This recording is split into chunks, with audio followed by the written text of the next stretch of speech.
Este vorba de un program de cercetare interdisciplinar pe care l-a inițiat Universitatea Tehnică de Construcție, o să vedeți imediat în parteneriat și cu alte instituții publice, ONG-uri și parteneri comerciali, cu scopul de îmbunătățire, bineînțeles, a calității mediului interior, dar și a performanțelor energetice. O să măresc ecranul ca să se vadă mai bine. Acest subiect ne preocupă de foarte mult timp și cred că ar trebui să ne preocupe pe noi toți, pentru că vorbim de niște clădiri cu un impact foarte important asupra societății. Este vorba de copiii noștri, nepoții noștri, astfel încât noi trebuie să le asigurăm un mediu interior care să nu le afecteze în primul rând sănătatea, confortul sau performanța intelectuală. Într-adevăr, trendul este să eficientizăm energetic, dar în același timp trebuie să stăm tot timpul cu un ochi aplecat și asupra impactului pe care îl poate avea această eficientizare energetică, câteodată poate dusă la extrem, fără a analiza și repercursiunile, după cum o să și vedeți de altfel.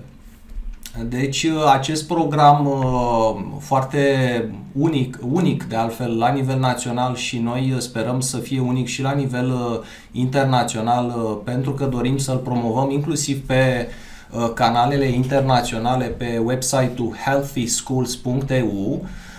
Are în primul rând rolul de a analiza și implementa soluții eficiente energetic pentru asigurarea calității aerului, confortului termic, acustic și vizual, dar în același timp are un rol foarte important atât pentru autorități, dar cât și pentru auditorii, managerii energetici, proiectanți, constructori, pentru încurajarea respectării normativelor în vigoare pe de o parte și alegerea de echipamente sustenabile și eficiente pentru școli, grădinițe, licee.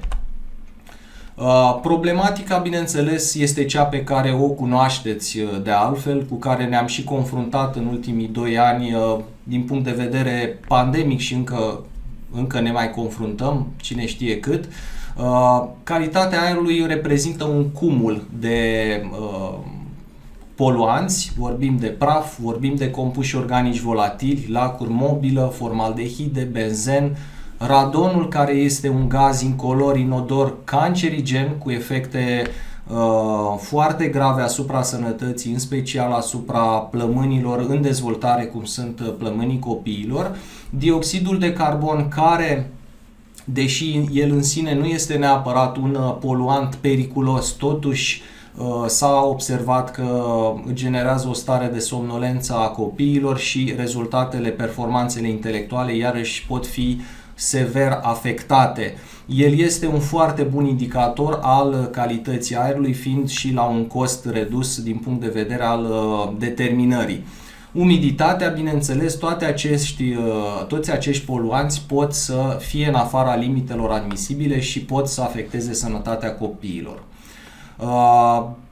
De altfel, foarte multe studii au arătat că astmul a devenit o principală afecțiune respiratorie cronică a copiilor și atunci aceste lucruri vor avea repercursiuni în adolescență sau când copiii devin adulți și, din păcate, după cum ați putut observa în această perioadă de pandemie, cei care au fost cu probleme respiratorii mai grave în urma virusului au fost cei care aveau deja predispoziție la astm. Deci cumva noi încercăm și trebuie să încercăm să facem astfel încât să reducem riscurile acestea și astmul să nu mai fie o problemă în școli. Iarăși un lucru foarte important de precizat este într-adevăr o afecțiune fără tratament curativ complet, după care, bineînțeles, calitatea aerului poate să impacteze viroze sezoniere, gripă, virus care, bineînțeles, au o rată mare de propagare. De altfel, școlile, am și văzut în această perioadă, au fost practic punctele de plecare ale unor focare de virus. Pe de altă parte, aici foarte rapid o să trec pentru că am foarte multe lucruri să vă arăt, inclusiv pe partea energetică, pentru că trebuie să abordăm și partea energetică, dar o să trec foarte rapid pe partea aceasta pentru că este important să o menționez. Este vorba de radonul, radonul este un gaz radioactiv. De altfel, colegii de la Universitatea Babeș-Bolyai de la Cluj, cu care colaborez foarte bine în ultimii 6 ani deja, cred că se fac, noi pregătim o astfel de hartă a radonului, practic o hartă de risc, ca atunci, în momentul în care un constructor sau un dezvoltator sau o instituție publică se regăsește pe această hartă de risc, atunci, bineînțeles, o monitorizare a radonului este foarte importantă pentru a vedea dacă ne încadrăm sub limitele maxime admisibile. În cazul de față vorbim de 300 de becquerel pe metru cub, deși sunt multe țări care recomandă inclusiv 100 de becquerel pe metru cub. Din păcate, dacă căutați mai atent pe internet, o să vedeți că sunt școli, din păcate, în România unde concentrațiile sunt destul de mari și trebuie rezolvat cât mai urgent.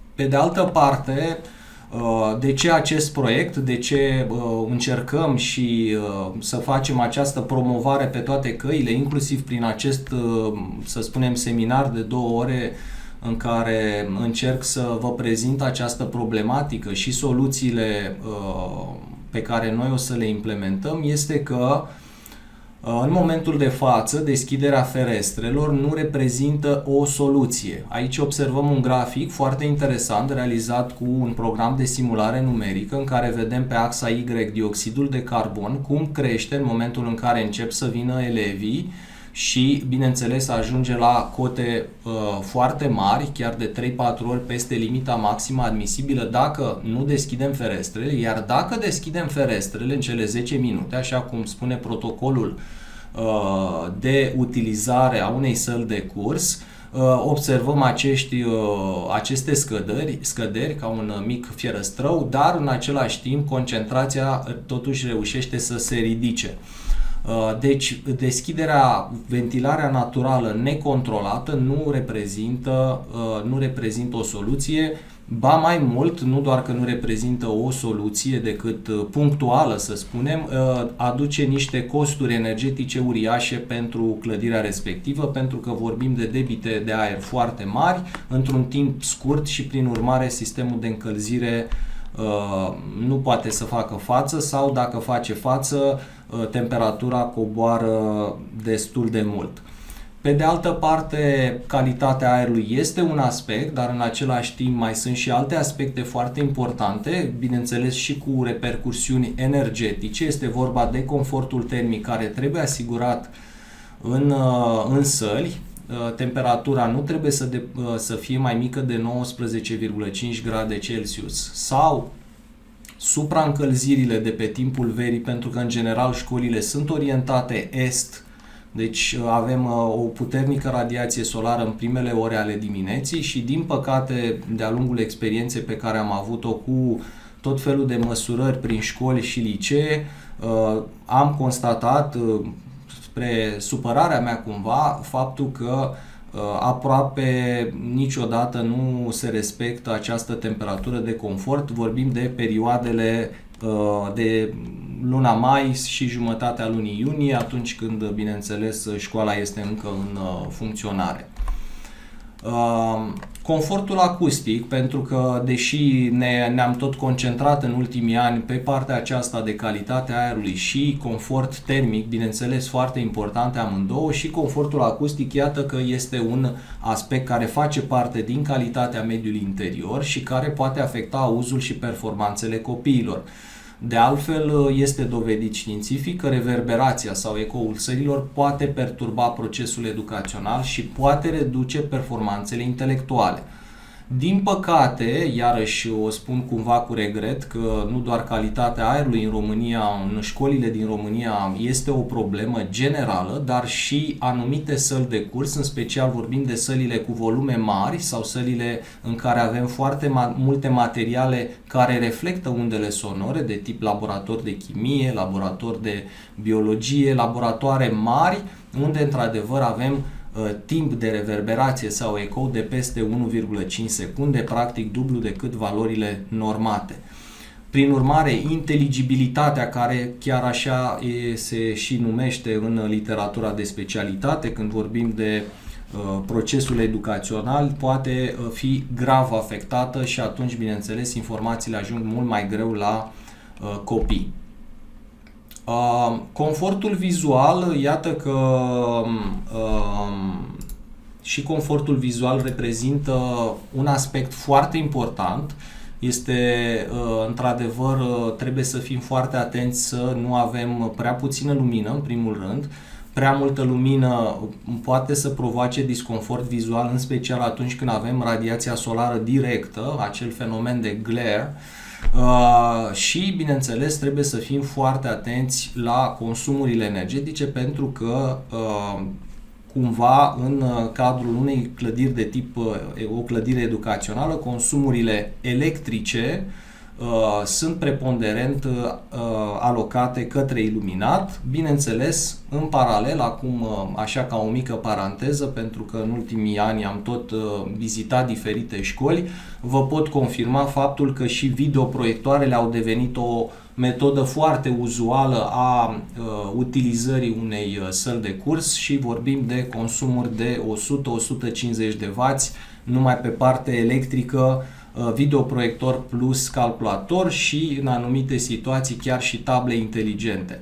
Deci cam astea sunt consumurile electrice. Iluminatul, după cum spuneam, joacă un rol important atât energetic cât și în respectarea confortului vizual.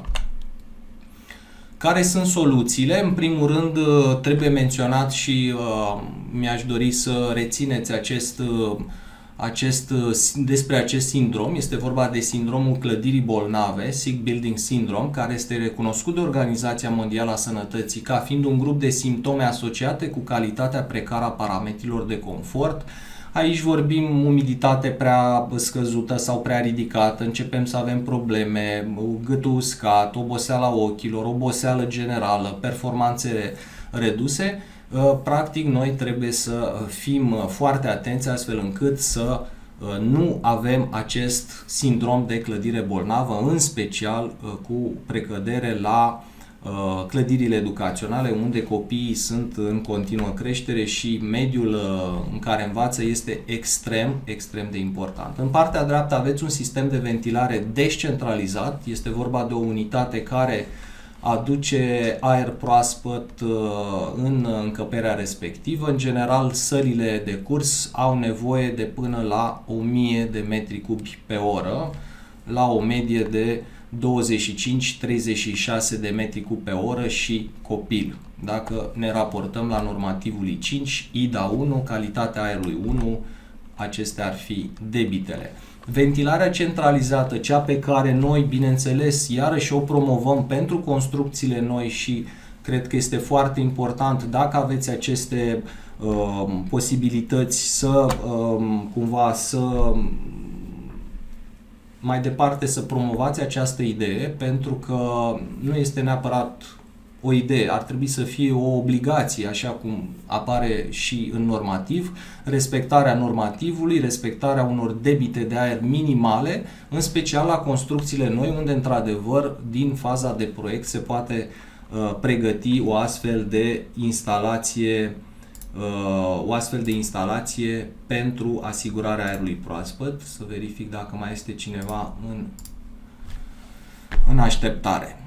Pe de altă parte, pe lângă aportul de aer proaspăt, care bineînțeles este un aer proaspăt care poate fi umidificat, dezumidificat, răcit sau încălzit, putem bineînțeles să venim în ajutorul instalației de ventilare și cu purificatoare de aer, sau putem să integrăm inclusiv la nivelul centralei de tratare a aerului, care este un consumator energetic foarte mare la nivel de clădire, inclusiv lămpi UV pentru o distrugere aproape perfectă a patogenilor.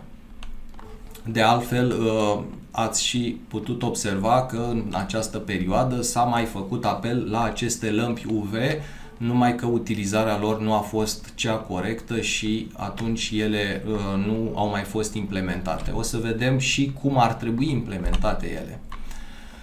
Soluții. Claritatea vorbirii, acea inteligibilitate de care am vorbit, bineînțeles, se poate obține prin reducerea ecoului unei săli și atunci această reducere se face cel mai ușor prin intermediul tavanelor acustice. O să vedem imediat ce implică acest cost. Bineînțeles, punerea în operă nu este foarte laborioasă, iar costurile sunt de ordinul a 2-3 mii de euro per sală de chimie. Pentru că am zis că, în general, acolo sunt problemele mai urgente, bineînțeles și în anumite săli mai mari, dar laboratoarele de chimie unde avem gresie pe jos, avem, în general, știți foarte bine, școlile au foarte multă suprafață vitrată și atunci toate undele acustice se reflectă.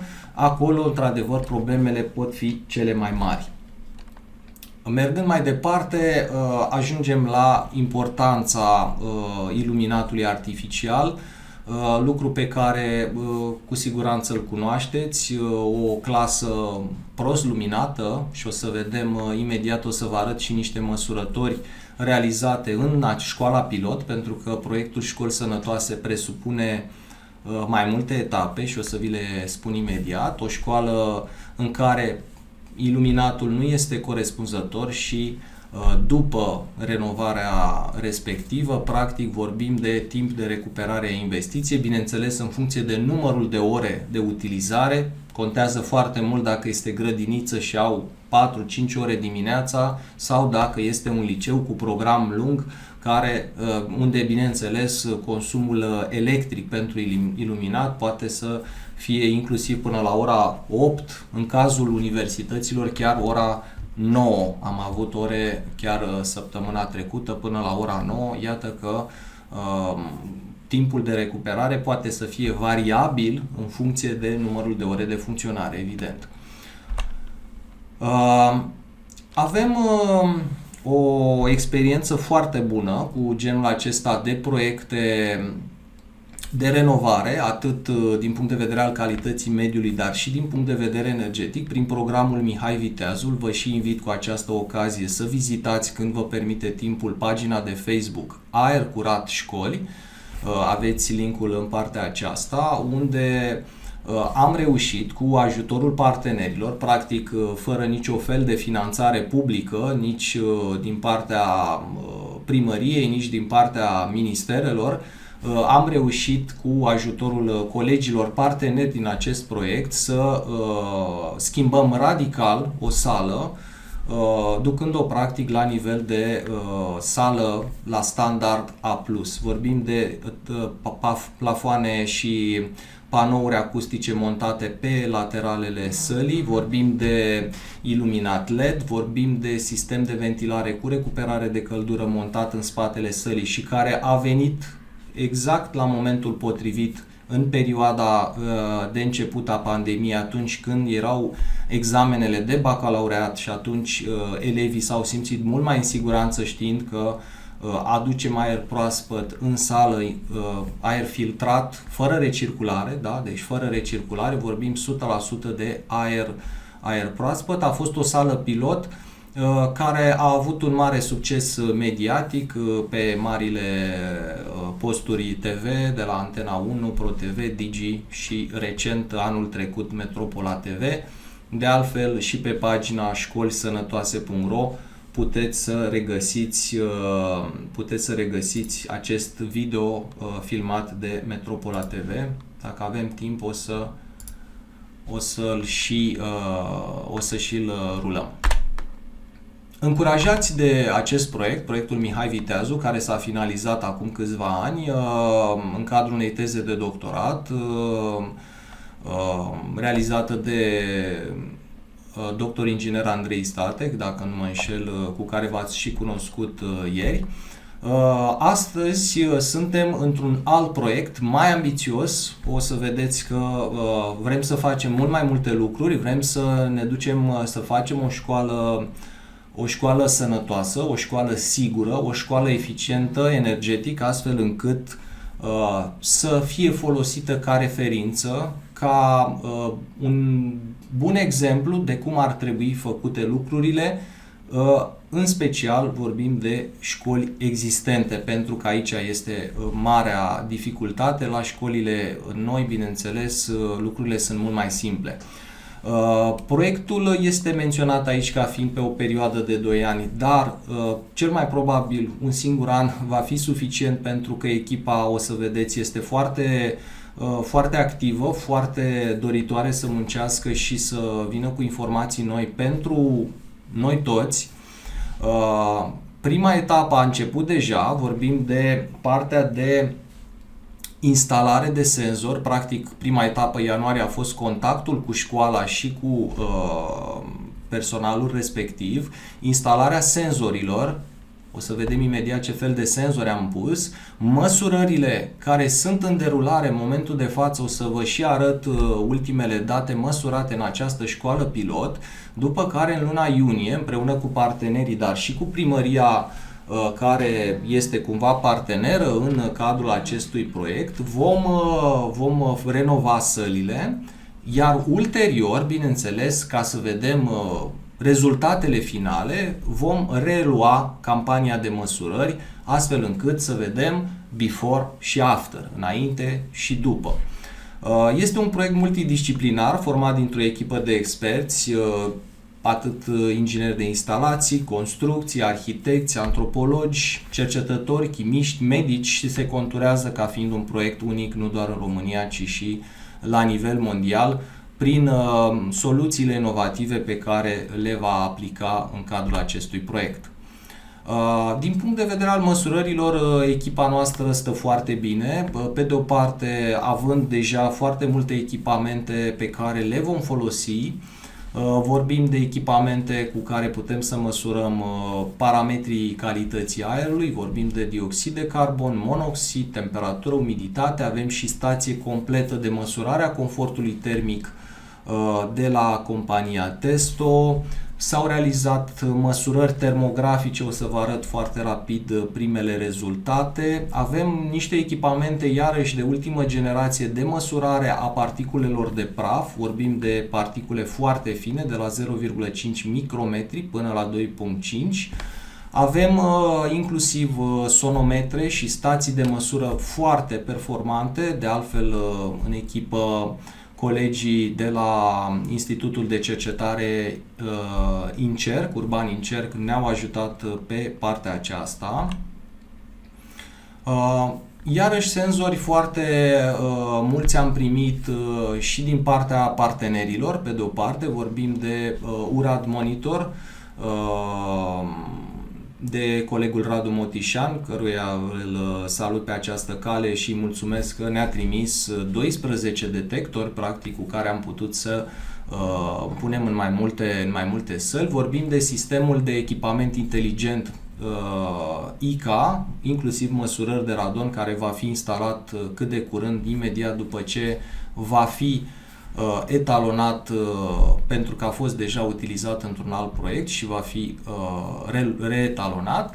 Vorbim de echipamentele de la Ulfi Robotics, care iarăși sunt niște echipamente inteligente de măsurare și achiziție. Recent am semnat un protocol și cu Arli, o stație meteo completă pentru calitatea aerului exterior.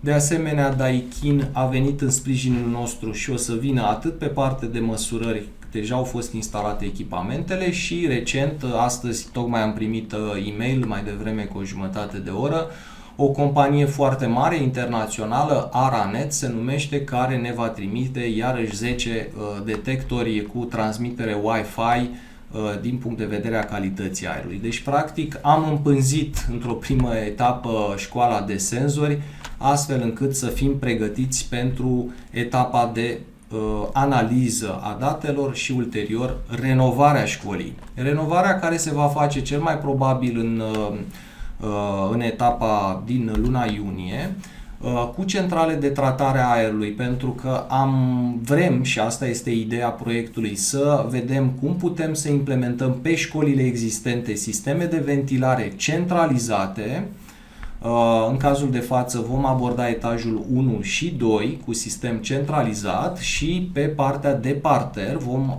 instala sisteme de ventilare cu recuperare de căldură de tipul celui pe care l-ați văzut mai devreme implementat la Colegiul Mihai Viteazul, de la compania a treia, dar și de la compania Novinger, care iarăși vin în sprijinul echipei cu donații de echipamente pe care noi ulterior să le instalăm și să vedem care sunt consumurile energetice, care sunt performanțele din punct de vedere a debitelor de aer care sunt aduse în sală, care sunt performanțele din punct de vedere acustic, pentru că vorbim de niște echipamente care au niște componente mișcare, vorbim de ventilatoare, care evident vor aduce un nivel de zgomot în sală care nu trebuie să depășească pragurile admisibile conform normelor.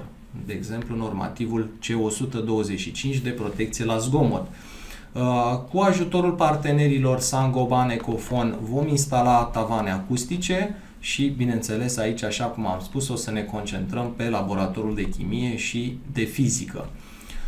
De asemenea, avem în vedere în următoarea etapă sisteme de purificare și de dezinfecție a aerului cu ultraviolete și aici vorbim în primul rând de sisteme care sunt cu lampă UV închisă, deci practic nu este nimic la vedere care ar putea să pună în pericol sănătatea copiilor. Evident, vorbim de un flux de aer care trece printr-un echipament și ulterior este trecut prin această lampă UV și reintrodus în încăpere după ce a fost dezinfectat acel aer. Din punct de vedere al execuției, iarăși avem o serie de parteneri care ne ajută și cărora le suntem cumva recunoscători că își fac timpul și s-au alăturat acestui proiect ambițios care va avea cu siguranță un impact pozitiv asupra ceea ce se renovează în România. Este vorba de East European Business Center, o firmă de execuție și mentenanță instalații. Vorbim de Clima Install System și pe partea de proiectare de instalații, compania Midinstall, care se va ocupa de toată această parte de proiectare.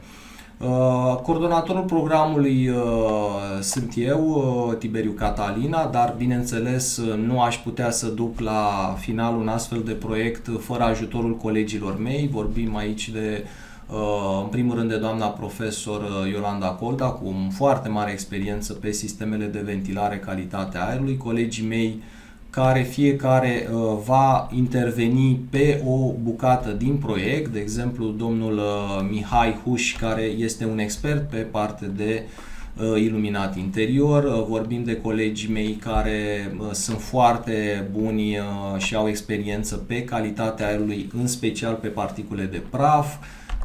Cumva echipa a fost formată astfel încât să atingă toate subiectele. În echipă este Universitatea Tehnică Gheorghe Asachi, Universitatea Tehnică din Cluj-Napoca, Asociația Inginerilor de Instalații, Ordinul Auditorilor, Universitatea de Arhitectură Ion Mincu, Babeș, Boiai, Urbanin Cerc, o parte din colegii cu care lucrăm în acest proiect. Avem, bineînțeles, pe lângă partenerii instituționali și o serie de parteneri, asociații profesionale și ONG-uri, Asociația Inginerilor de Instalații, am precizat-o mai devreme, Ordinul Auditorilor, Romanian Green Building Council, care s-a alăturat și ne bucură prezența lor, bineînțeles, în cadrul proiectului, pentru că dacă inițial am plecat cu ideea de a analiza calitatea mediului interior și cum putem să îmbunătățim școala, iată că eficiența energetică iarăși joacă un rol important și aceste lucruri trebuie, bineînțeles, tratate împreună. Confortul și consumurile energetice. Bineînțeles, avem și sprijinul Federației Europene de RIVA și un ONG, iarăși, care se preocupă pe probleme de calitate a aerului, calitatea aerului nostru și al copiilor noștri, așa se numește chiar programul pe care ei îl derulează, Asociația Volundar. Aceasta este echipa de cercetare, fiecare dintre noi, bineînțeles, avem experiență pe un anumit.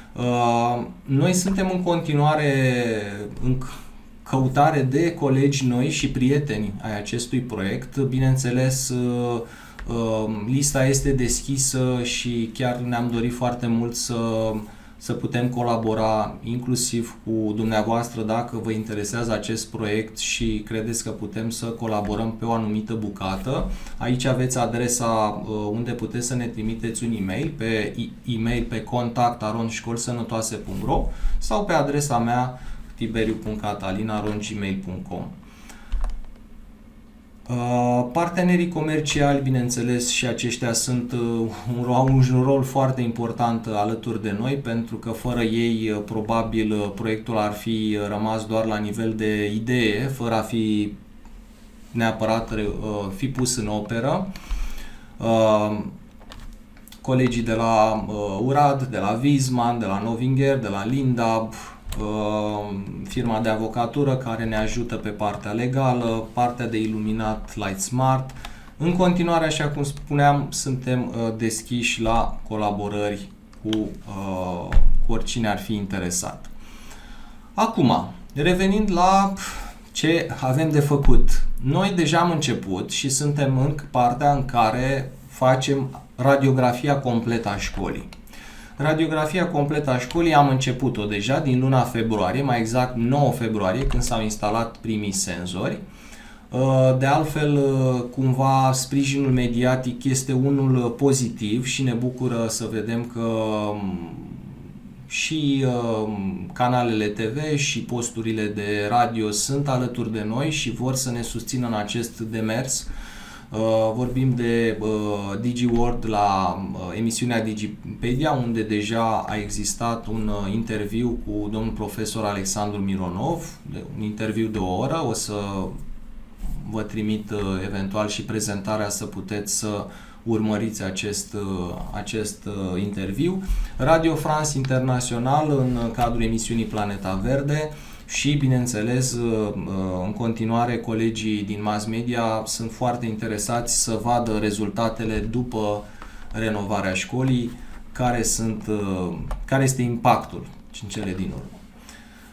Pentru a înțelege puțin clădirea educațională, școala pilot, pe care noi o vom moderniza, este o școală care are o formă uniformă, o formă regulată, dreptunghiulară, în care o mare parte dintre săli sunt orientate sud, dar sunt foarte umbrite de acești copaci care practic mențin umbră ferestrelor. Partea din spate, partea pe unde intră elevii, cu zona de băi pe mijloc, pe partea aceasta, și zona de coridor. Practic ne putem imagina un coridor la mijloc și stânga-dreapta săli. Este o configurație uzuală a unei școli și, bineînțeles, rezultatele pot fi aplicate și altor tipologii de școli. Aceasta este o imagine practic din satelit de pe Google Maps, în care observăm poziționarea șarpantei, sud foarte, să spunem, foarte prielnic utilizării panourilor fotovoltaice, bineînțeles până într-un anumit punct, până să fie umbrite.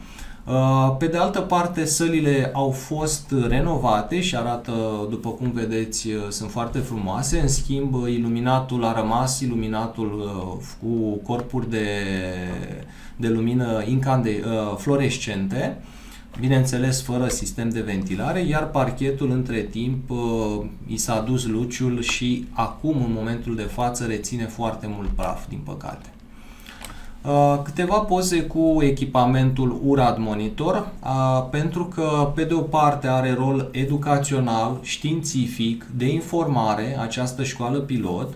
Noi ne-am dorit ca o parte din săli să fie cu senzorii la vedere, practic acești detectori de dioxid de carbon avertizează profesorii cu această luminiță verde, galben sau roșu dacă se depășește pragul maxim admisibil, astfel încât profesorul poate să ia măsuri, în sensul că poate să deschidă mai mult sau mai puțin geamul sălii respective.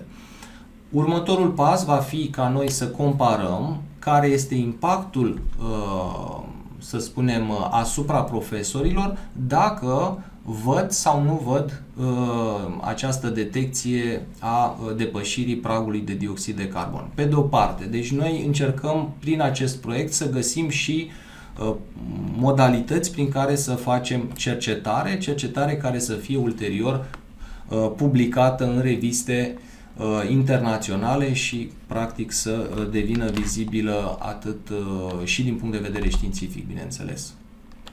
Aceasta este o poză dintr-una din sălile de curs.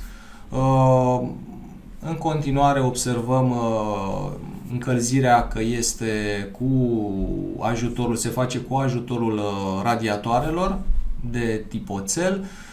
Ferestrele, o să vă spun imediat și despre ferestre, că reprezintă unul dintre punctele slabe, nu doar la școala asta, la majoritatea clădirilor.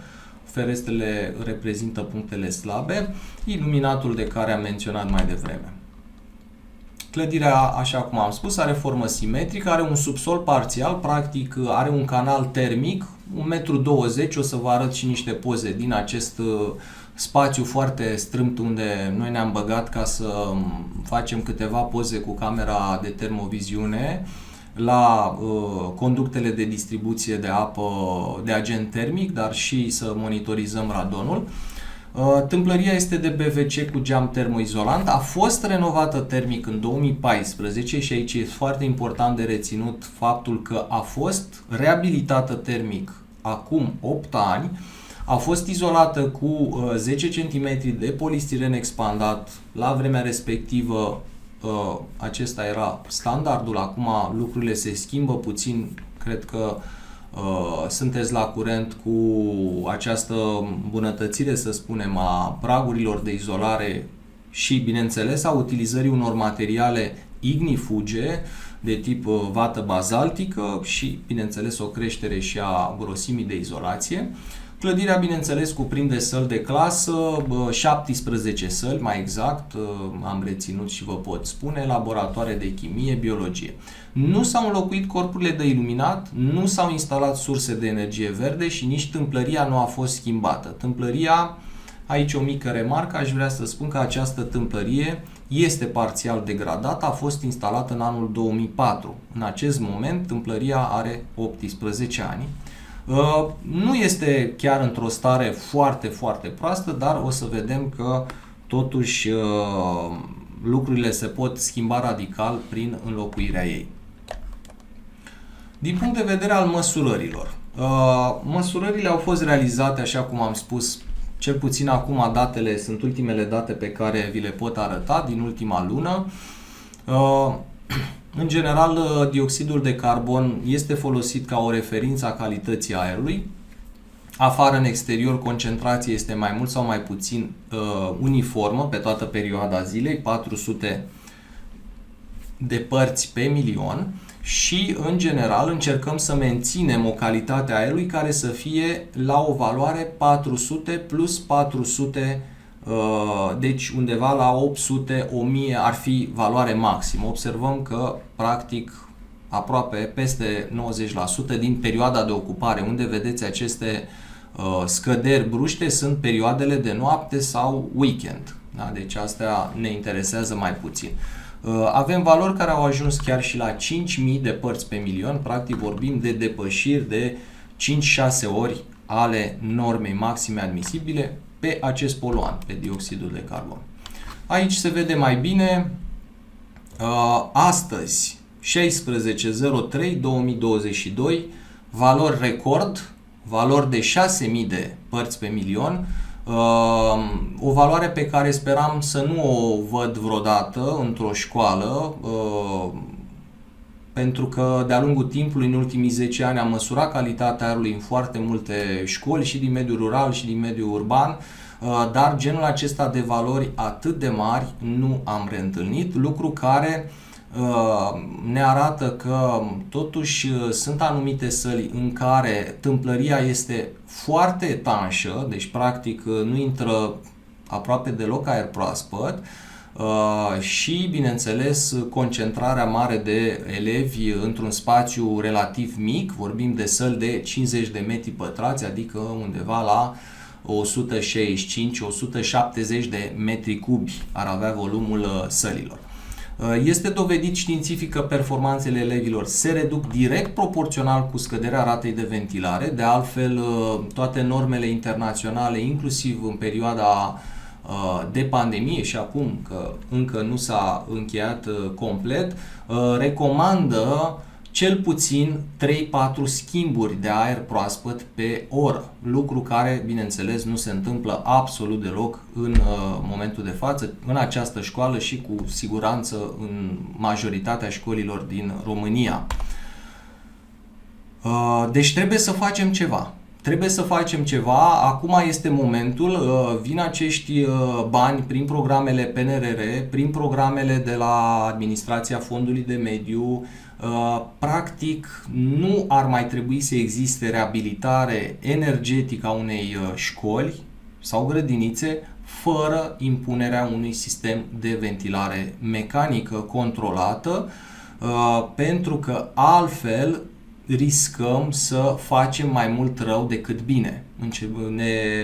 Ne focusăm prea mult pe reducerea consumului de energie și etanșeizăm și am văzut foarte clar că deschiderea ferestrelor, și aici vă pot confirma personal pentru că am fost de mai multe ori la această școală în diferite momente ale zilei, am văzut de fiecare dată geamurile deschise, un geam, două, jumătate crăpat, nu face față la debitul de aer necesar ocupanților.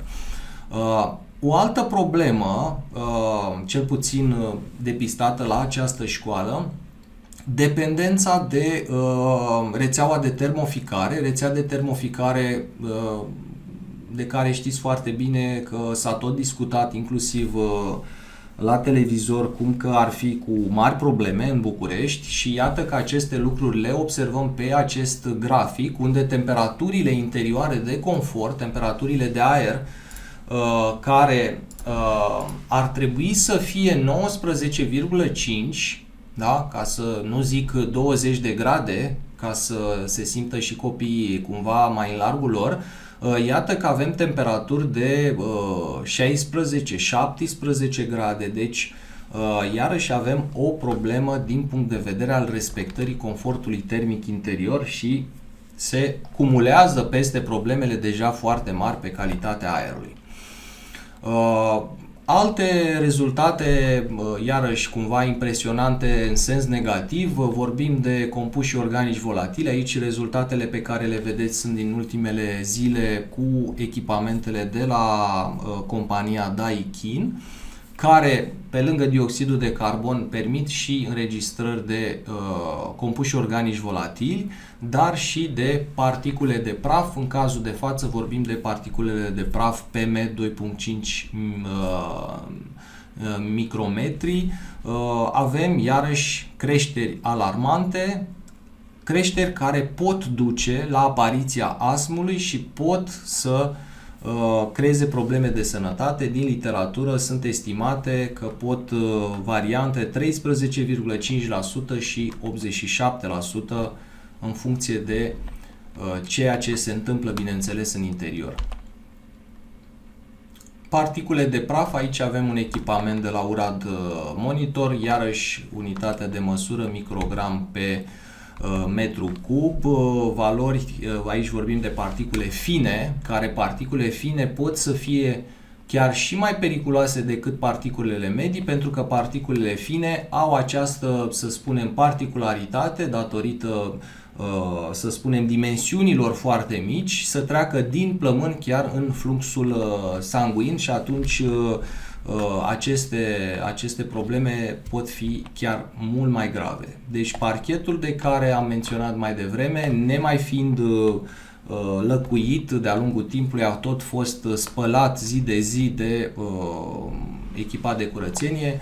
Iată că menține praful și praful se ridică imediat ce apar pauzele și copiii, bineînțeles, au această tendință să se joace și praful se ridică foarte ușor.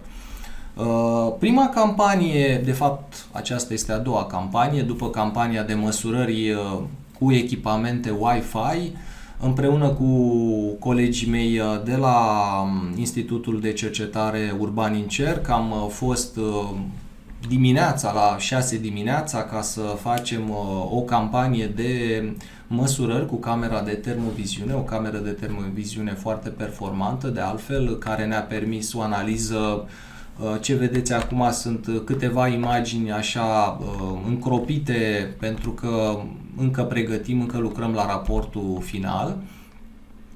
Subsolul tehnic cu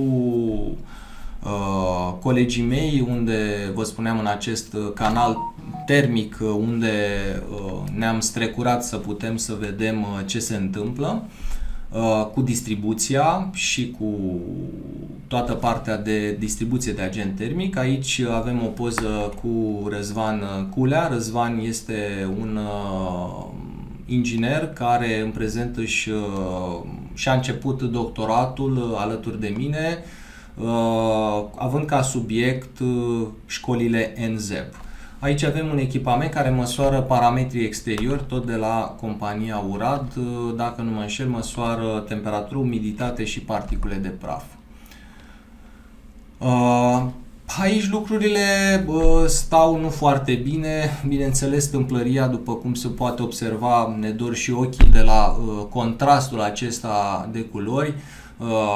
Galben, strident, în partea stângă, practic imaginea realizată din exterior, observăm foarte multe pierderi de căldură, și în partea dreaptă se observă câteva poze din interior. De data aceasta vedem o cantitate foarte mare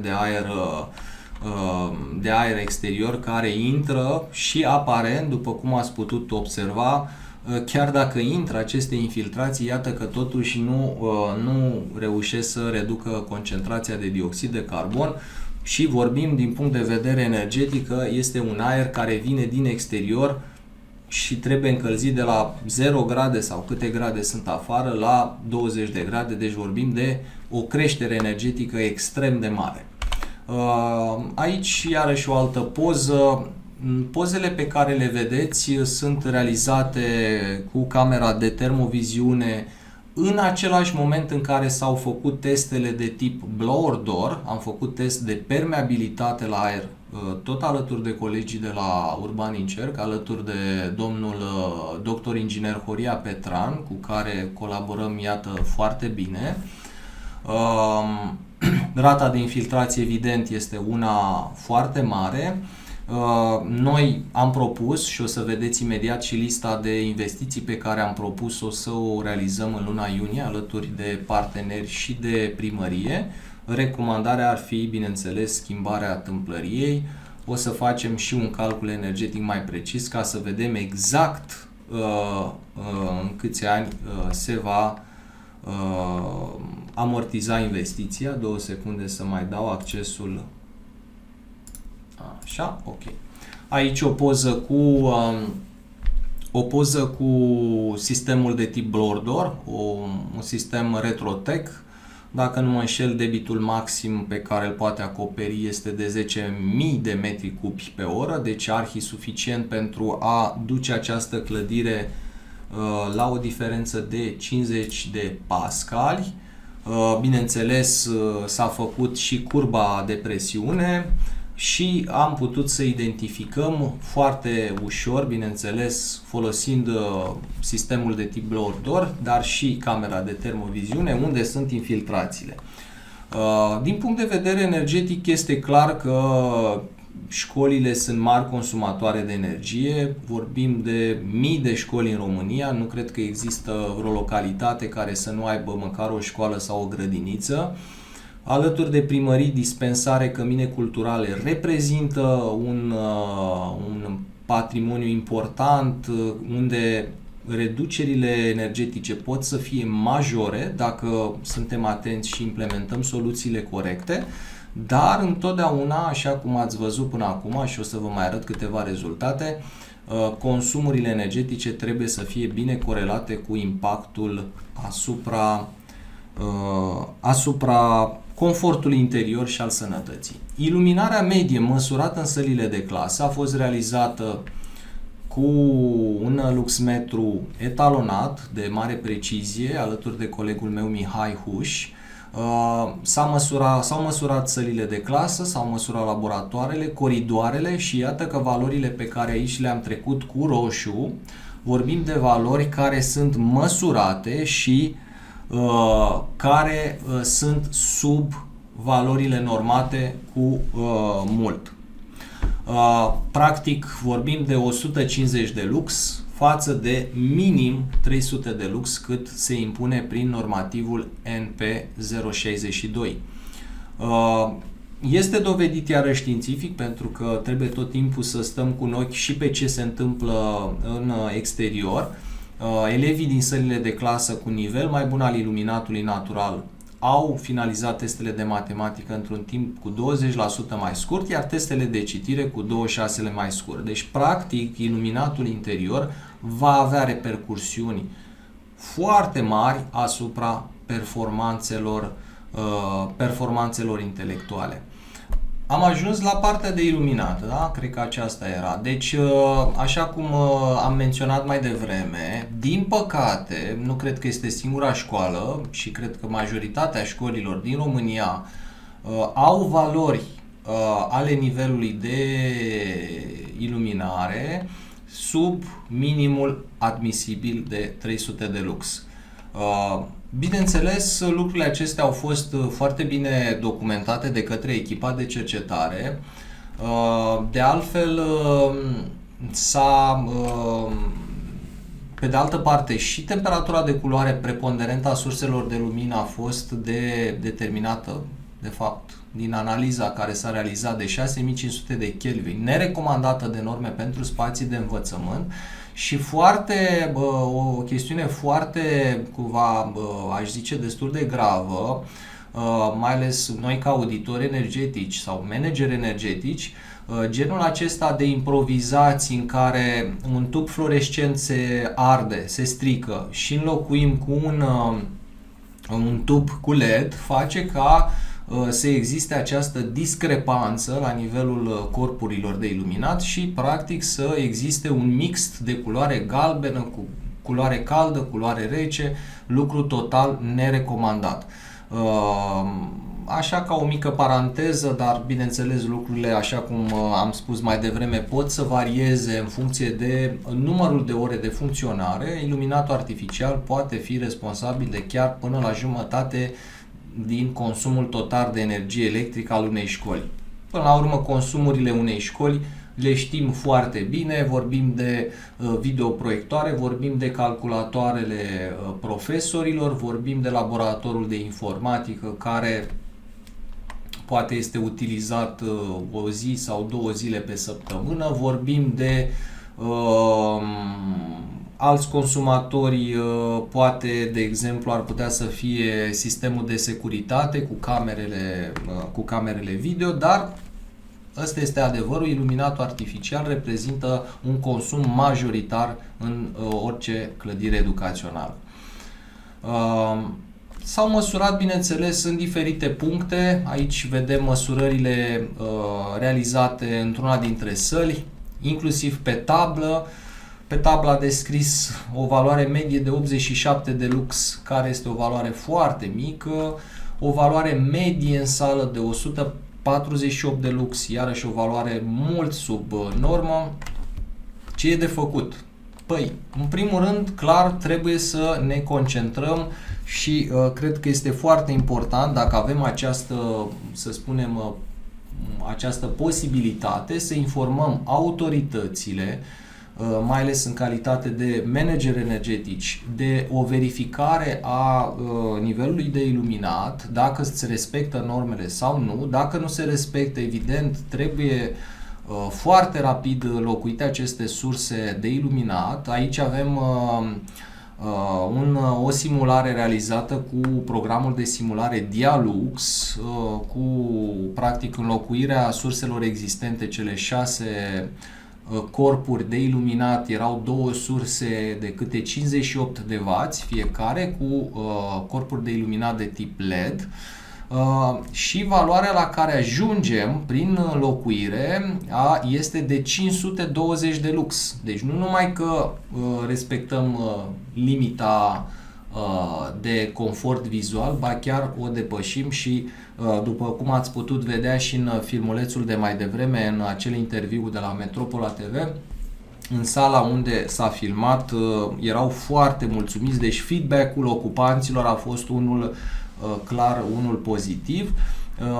Colegii și partenerii cu care lucrăm și bineînțeles în continuare suntem în căutare de noi parteneri cu care să colaborăm, au făcut și un calcul de rentabilitate, de amortizare a investiției, care în cazul de față cu 5 ore pe zi de funcționare a surselor au determinat un timp de amortizare de 2,3 ani.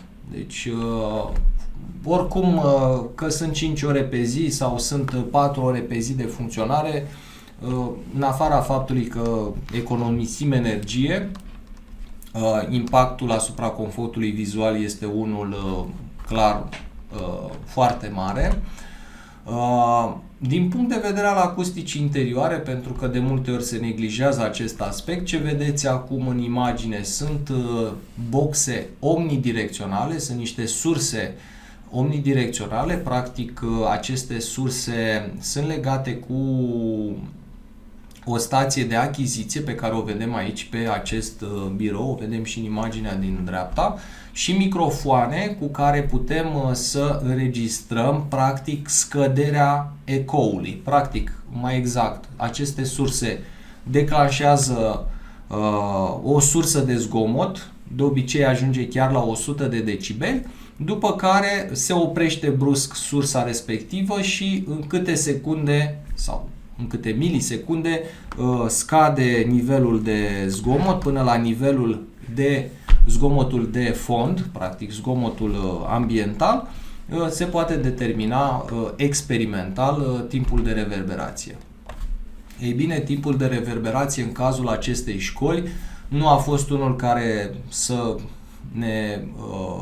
ne surprindă, pentru că ne așteptam la timp de reverberație foarte mare. Aici vorbim de frecvențele uzuale în clădiri, 125 de Hz până la 4000 de Hz, iar timpii de reverberație sunt aproape dubli decât ar trebui să fie într-o astfel de sală. Prin urmare, evident, proiectul fiind un proiect pilot, ne vom concentra atenția pe acest laborator de chimie, unde va fi instalat nu acele panouri fonoabsorbante pe care le-ați văzut în filmulețul mai devreme, ci vom instala tavane acustice. De altfel, aș avea chiar și un filmuleț pe care îl aveam pregătit și cu permisiune de curs, ignifuge, bineînțeles, fără niciun fel de risc pentru copii. Practic, într-o sală de clasă cu acustică relativ bună, copiii cu auz normal înțeleg 71% din mesajul vorbit, spre o sală de clasă cu acustică slabă, unde copiii înțeleg doar 30%. Practic, diferența este, după cum vedeți, aproape dublă și, foarte important de precizat, 15% dintre elevi la nivel mondial suferă de hipoacuzie temporară.